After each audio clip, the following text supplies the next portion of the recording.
Gente, que frio, graça e paz, a paz do Senhor Jesus Cristo. Aqui é o intercessor Wellington Lucena trazendo mais um vídeo de edificação para o canal Intercessor Wellington Lucena. Gente, aqui em Poté, em Minas, está fazendo um frio. Eu ia gravar ali dentro, aqui dentro da lavanderia do cômodo, mas ali dentro tá um frio. Então acabei de tomar um banho e vim aqui fora gravar. Porque eu falei lá na minha comunidade que eu ia gravar um vídeo falando sobre um livro que eu escrevi e também a minha tentativa de trabalhar na Rede Globo de televisão. Vou contar para vocês aqui. Eu vou trazer inclusive um respaldo bíblico do que eu vou falar. Eu tenho uma ligação muito forte com a arte, desde criança. A cidade que eu nasci, Pedra Azul, lá tem uma carga e uma herança artística muito alta para os habitantes que nascem por lá. Então lá é a cidade de Pedra Azul. Eu tenho alguns conterrâneos que são artistas famosos. Por exemplo, Paulinho Pedra Azul é um que canta aquela música assim, ó. Bem te vi, andar por um jardim em flor, chamando os bichos de amor, sua boca pingava mel.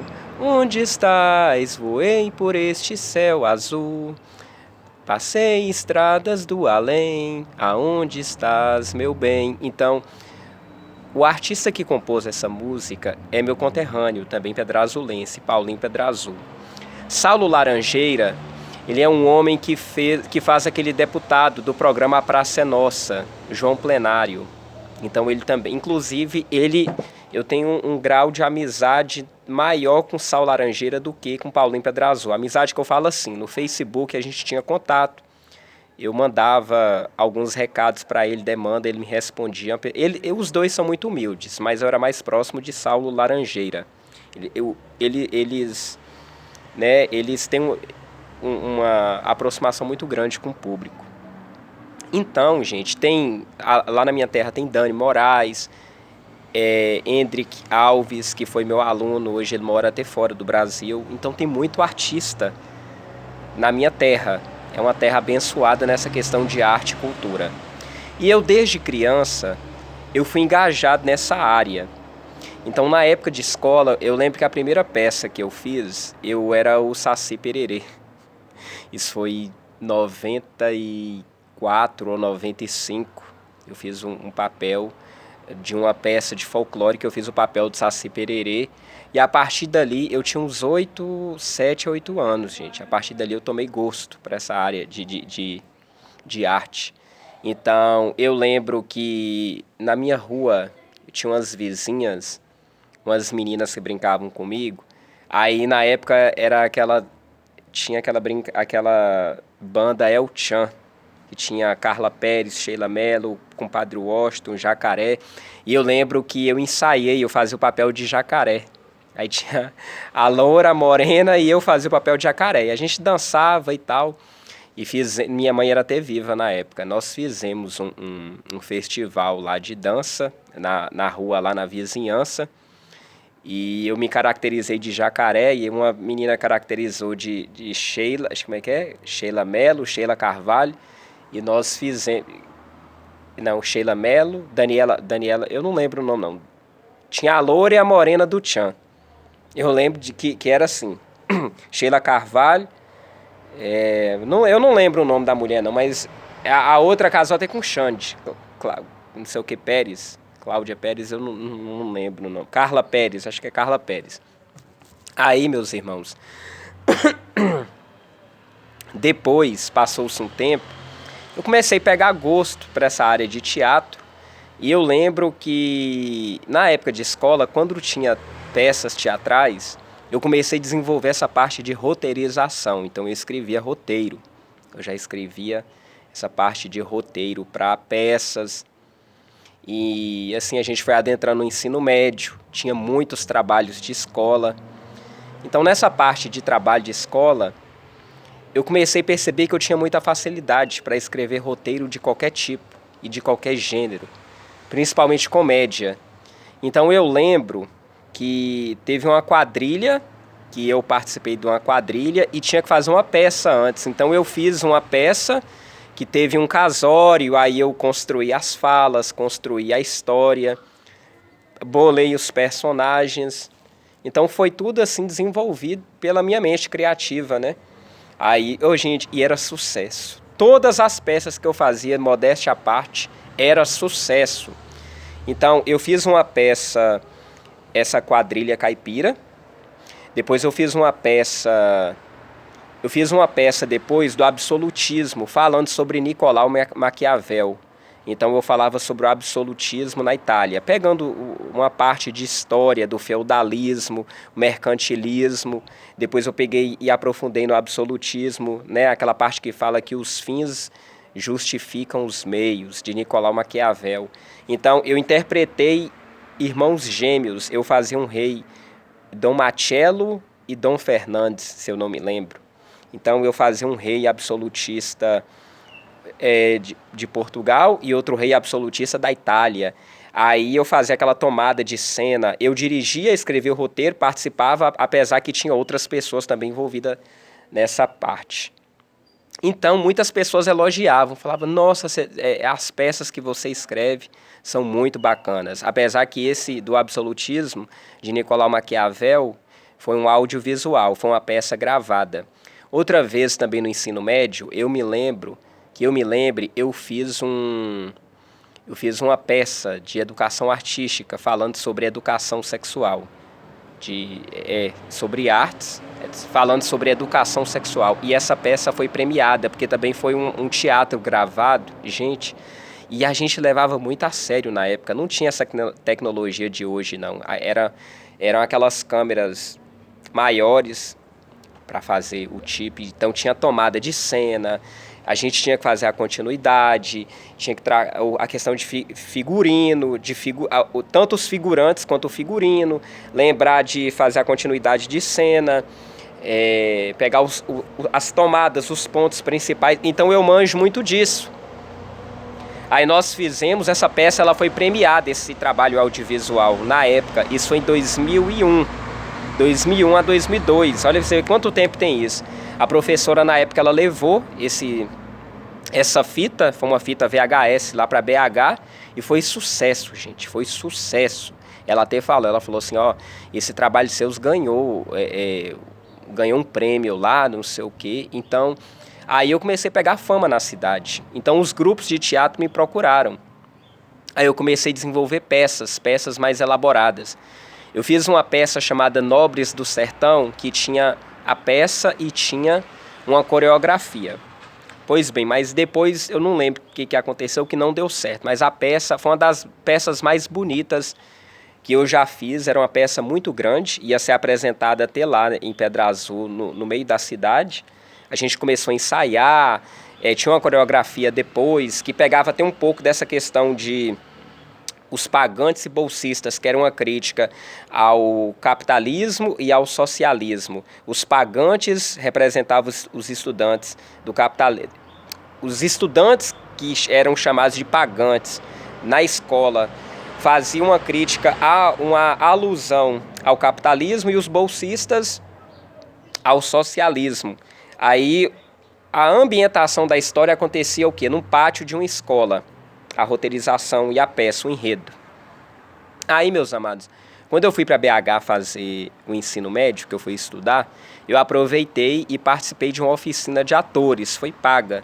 Então eu fiz um curso de teatro e oficina de atores de audiovisual lá em BH, e foi bastante bom para o meu crescimento. Então, depois disso eu comecei a me especializar nessa parte de principalmente roteirização. Eu fiz a parte de atuação, mas a minha paixão sempre foi escrever, essa parte de roteiro. Então me especializei. E quando eu era criança, eu sempre tive um sonho de ser autor de novelas. O meu objetivo era escrever novelas, romances, audiovisual, filme, principalmente novela.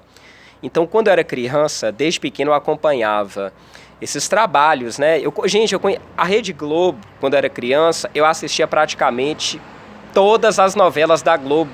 Eu não vou citar aqui, que vai ser muita novela.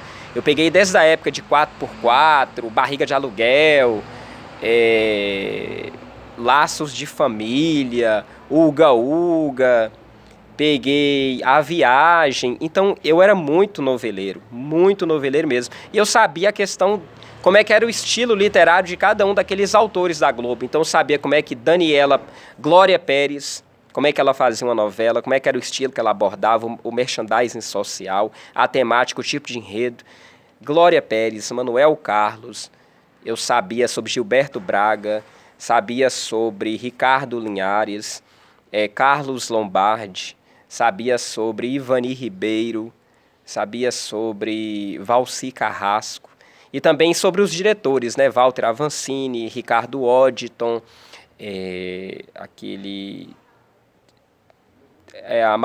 Amora Maltner, Nossa, tem muitos autores e diretores que eu sabia como é que era a questão de cada um. Aquele que sempre faz parceria com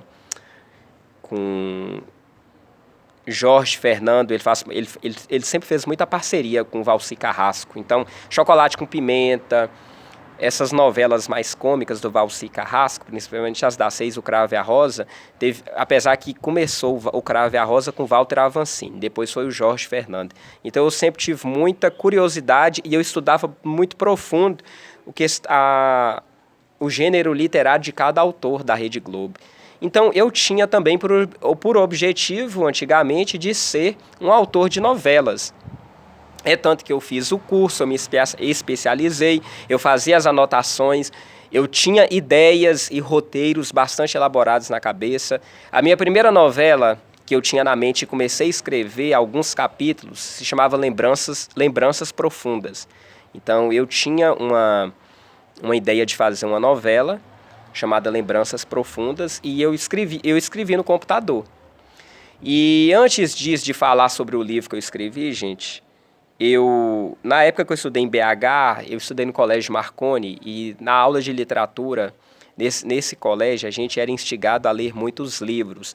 Então eu li muitos livros de Machado de Assis, eu li Memórias Póstumas de Brás Cubas, Dom Casmurro, eu li também o 15 de Raquel de Queiroz, eu li também o livro Eu li muitos livros. Eu li Clarice Lispector, eu li também 9 Noites de... Agora o autor que eu não lembro, mas eu já li muitos livros. 9 Noites, já li o 15 de Raquel de Queiroz. Então eu tinha muita essa noção literária. Li vários livros da literatura, né? Sabia ali como é que era as características de Machado de Assis, Memórias Póstumas de Brás Cubas, Dom Casmurro, esses livros bem tradicionais. 9 Noites de Nabucco, eu não lembro o nome do autor não, mas eu já li muita coisa mesmo quando eu era mais novo. A gente esquece essas coisas, mas eu tinha noções de literatura porque eu já cheguei até dar aula de literatura, então eu sabia o que era o quinhentismo, seiscentismo, barroco, arcadismo, romantismo, realismo, simbolismo, a questão do modernismo. Então a Semana da Arte Moderna, eu sempre fui muito curioso nessa questão de arte, de literatura, principalmente artes cênicas. Teve um período também em minha cidade que eu fui coreógrafo. Então, quando tinha apresentações em algumas escolas, eles me chamavam para dar aula de tango. Eu já ensinei a alunos questão de coreografia de tango, de várias questões de arte. Teve um momento que quando eu estudei em BH, eu peguei e formei, e eu fiquei à toa por um tempo, depois que eu formei, antes de trabalhar. E na época que eu morava em BH, o primeiro vestibular que eu fiz, na verdade, 2 vestibulares. Eu tentei a UFMG, que foi Ciências Sociais, que eu não passei por conta de 9 pontos, e eu tentei na UniBH, Universidade de Belo Horizonte, Publicidade e Propaganda. Eu passei, mas eu não tive condições de fazer porque a mensalidade era muito cara. A mensalidade era R$ 625 na época, 2005, então era muito cara, porque R$ 625 antes, gente, era muito dinheiro. E eu consegui passar, e eu estudei em escola pública, a diretora na escola tentou fazer até um movimento de arrecadação, de ajuda, tentou conversar com o reitor da faculdade para ver se conseguiu uma bolsa para mim, porque não tinha Enem nessa época não, entendeu? Então eu passei na faculdade de Publicidade e Propaganda, já demonstrando que eu tinha já uma certa chamada para essa área de comunicação social, essa área de comunicação digital de mídias. E depois eu tentei a UFMG, Ciências Sociais, com ênfase em Ciência Política, porém eu não passei, né? Principalmente por conta de matemática, porque na hora lá da prova, no nervosismo, eu chutei as questões de matemática. E foi depois disso, eu fiquei com tanto trauma por conta disso, que eu fui lá e falei, não, agora eu vou começar a estudar matemática afinco. É tanto que depois eu fiz administração. E hoje eu gosto de matemática. Foi depois desse fracasso que eu tive na Federal, na UFMG, no vestibular, que eu comecei... Eu era bom em matemática, mas eu me tornei melhor ainda em matemática. Porque foi um trauma que eu tive na hora da prova lá, acabei chutando tudo. Tinha 15 questões de matemática, aí eu errei. Se eu acertasse 9 dentre 15, eu estaria lá dentro. Eu já iria para a segunda etapa fazer. Mas, enfim, nesse momento que eu fiquei desempregado em BH, que eu fiquei à toa, eu fiquei durante 6 meses lá, meu pai mandando dinheiro para mim, eu escrevi um livro chamado Amores do Vale. Eu fui inspirado, né? Tive a inspiração, escrevi um livro. E, gente, eu com 18 anos escrevi um livro, a história ela é fantástica. Mas o que acontece? Aí eu cheguei em Pedra Azul, fui embora para minha cidade com esse livro, tentei publicar. E foi aquela luta e aquela guerra, né, gente? Aquela luta porque... eu não sei se é inveja, não sei o que é. Às vezes a gente pensa que as pessoas, em vez de querer ajudar, elas atrapalham. Então era um rapaz com menos de 20 anos, já tinha escrito um livro, um romance, uma história grande e complexa. Mas eu vou ler a palavra aqui que eu vou explicar para vocês aqui. O Evangelho de Lucas, no capítulo 14, Evangelho de Lucas, no capítulo 14, versículo 26 e o 33 nos diz assim, ó, versículo 26. Se alguém vier a mim e não aborrecer a seu pai, e mãe, e mulher, e filhos, e irmãos, e irmãs, e ainda também a sua própria vida, não pode ser meu discípulo. E qualquer que não levar a sua cruz e não vier após mim, não pode ser meu discípulo. Versículo 33. Assim, pois, qualquer de vós que não renuncie a tudo quanto tem, não pode ser meu discípulo. Então, meus amados, quando eu fui para a minha cidade, que passou um tempo que eu converti, eu descobri muita coisa, principalmente em relação à Rede Globo de televisão. Que a Rede Globo ela é uma emissora satânica, ela deturpa os valores morais, valores familiares, apesar que não, na época, né, não tinha essa questão de estar tão hoje em voga que vem na mídia, porque hoje a Globo, comparado a um tempo atrás, gente, a Globo ela está detonada. A Globo ela não tem nenhum valor com essa lei Rouanet e a questão também, né, a massacração hoje em dia que está sobre a Rede Globo, como é que a gente vê tanta podridão que tem nessa emissora. Mas antigamente, que não tinha esse advento da internet, a Globo, a mídia televisiva, principalmente a Globo, ela tinha um poder de manipulação muito grande. Então era o sonho de qualquer pessoa trabalhar na Rede Globo. Porém, quando eu converti, que eu tive contato com os testemunhos do pastor Aldo Nascimento, que infelizmente até faleceu, e não faleceu em boas condições, né, gente? Ele morreu até desviado. Então trouxe essa revelação do sacrifício que havia de crianças naquelas novelas e programações da Rede Globo de televisão. E isso para mim foi um banho de água fria que jogou na minha cabeça, porque até então um dos meus objetivos era trabalhar na Rede Globo de televisão como autor de novelas, porque desde criança eu já estava almejando isso.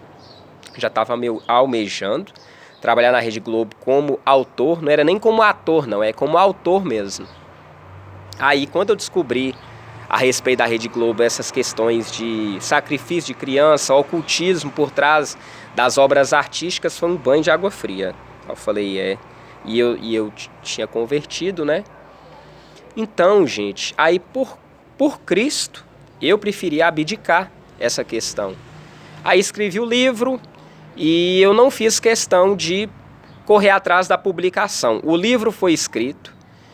Eu tenho o exemplar do livro em PDF, está salvo no meu computador, já enviei para algumas pessoas, mas eu não faço questão de fazer aquela propaganda massiva do livro, porque ele não conta uma história edificante.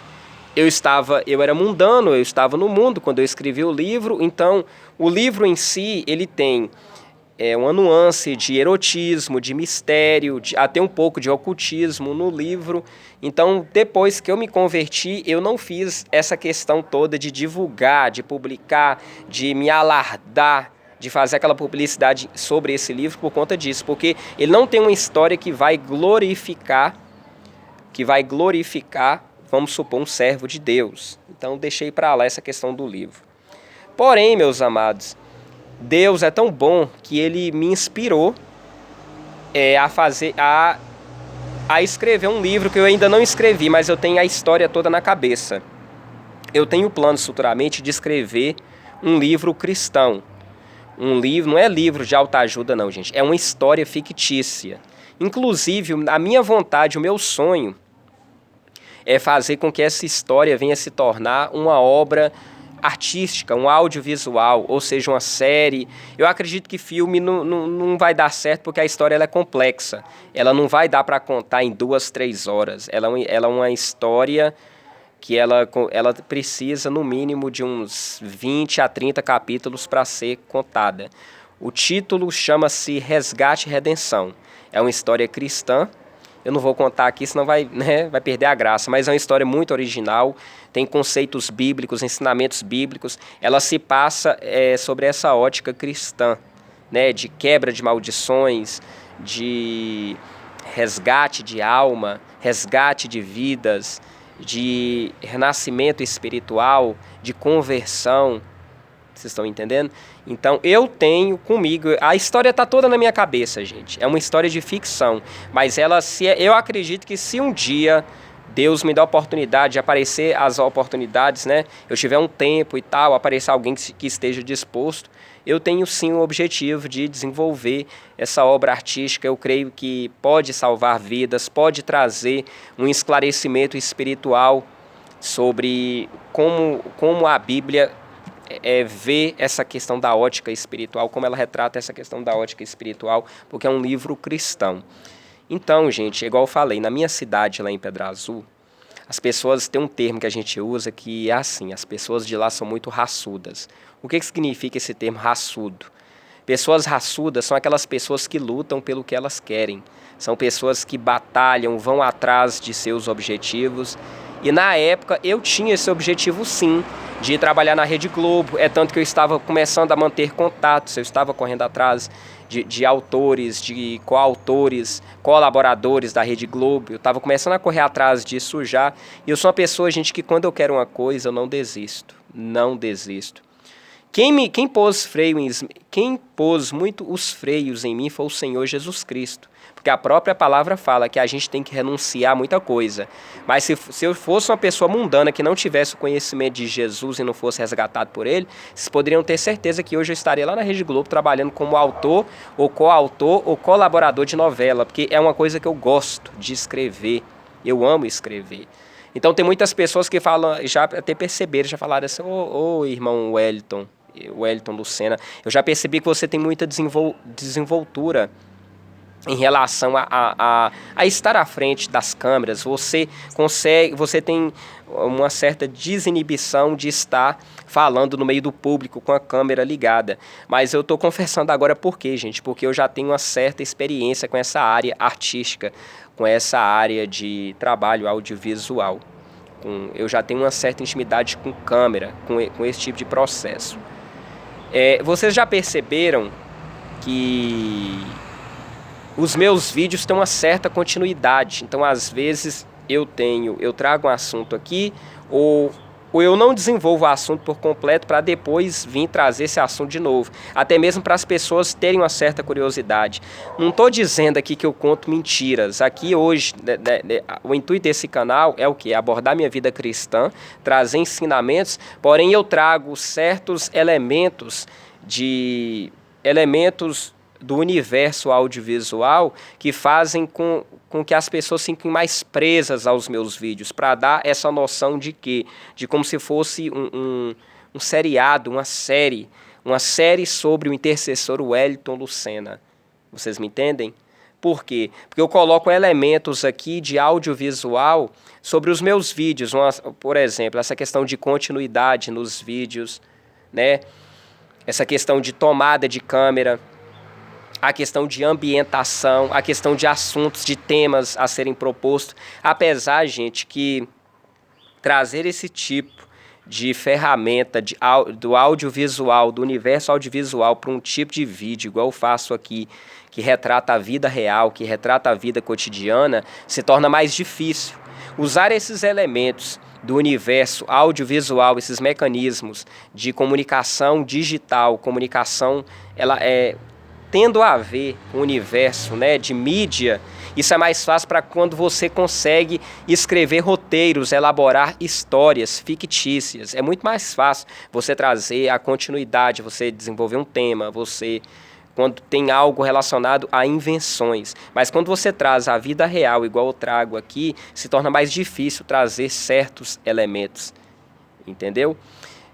O último trabalho que eu desenvolvi no audiovisual, trabalho artístico, foi essa questão de bandida higiênica, né? Que eu trouxe até alguns vídeos aqui, 2 vídeos no máximo. Tem outros vídeos, mas eu perdi. Então foram os últimos trabalhos que eu desenvolvi nessa questão artística do audiovisual. E estava fazendo sucesso, viu, gente? Estava fazendo muito sucesso. Porque eu tenho um dom de desenvolver mais na área cômica. Porque o autor, o roteirista, ele pode desenvolver para 2 áreas. Ou ele pode desenvolver para a área trágica, a tragédia, ou para a comédia. E comédia é uma área que ela é difícil de se desenvolver.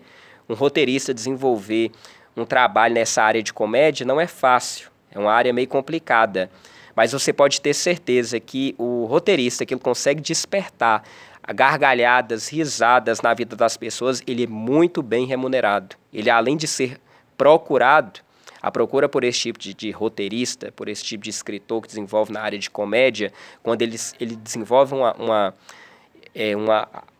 obra de comédia que vai fazer sucesso, ele é muito bem remunerado, porque a coisa mais difícil é você desenvolver algo e fazer com que as pessoas venham rir. E eu vou dar um exemplo aqui, Roberto Bolanhos, que fez o seriado de Chaves, apesar que eu já vi muitos rumores, eu não posso afirmar, mas há muitos rumores que ele fez um pacto satânico para aquele seriado Chaves, porque ele fez Chapolin Chaves, mas eu falo Chaves. Vocês podem perceber que o seriado Chaves eu não assisto, viu, gente? Já assisti no passado. O seriado Chaves, ele tem uma carga cômica que ele atinge qualquer tipo de público e qualquer pessoa que assiste Chaves, a pessoa ri. Mas é por quê? Porque o Roberto Bolanhos, o que era o protagonista Chaves, ele já faleceu. Ele tinha um dom nessa área artística, que era um humor inocente que provocava gargalhadas em qualquer pessoa. E eu estava percebendo que eu tenho também esse dom do Roberto Bolanhos. Eu vou pegar, por exemplo, essa questão da bandida e da higiênica. Foi uma obra artística, audiovisual humorístico, que desenvolvia, que eu dirigia, eu escrevi o roteiro, eu fiz 2 personagens, que era a bandida e higiênica, apesar que tinha um boy misterioso que não mostrava, mas era uma questão mesmo até do mistério e do gancho do roteiro para atrair mais pessoas. Então, eu tinha plano, sim, de desenvolver mais essa história, apesar que eu estava desviado. Depois não deu certo, eu creio que foi o trabalhar de Deus, né? Mas eu vim contar para vocês aqui a minha experiência sobre essa questão da arte, essa questão da experiência artística que eu tive, né? Eu tenho, sim, eu conheço um pouco nessa parte de audiovisual. Então, meus amados, o vídeo aqui está ficando grande e meu celular, ele se comporta geralmente até meia hora para gravar. Vamos ver se futuramente eu vou adquirir um aparelho de telefone melhor para gravar até 1 hora ou 40, 1 hora, e para trazer uns vídeos até maiores para essa questão de falar com vocês aqui essas experiências minhas. Então deixo com vocês a paz do Senhor Jesus Cristo, fiquem todos com Deus, curtam o frio, né? E o friozinho tá aí para a gente ficar mais agasalhado, curtir um chocolate quente, e todos vocês fiquem com a santa e gloriosa paz do Senhor Jesus Cristo. Intercessor Wellington Lucena aqui no canal, Intercessor Wellington Lucena. Boa tarde a todos.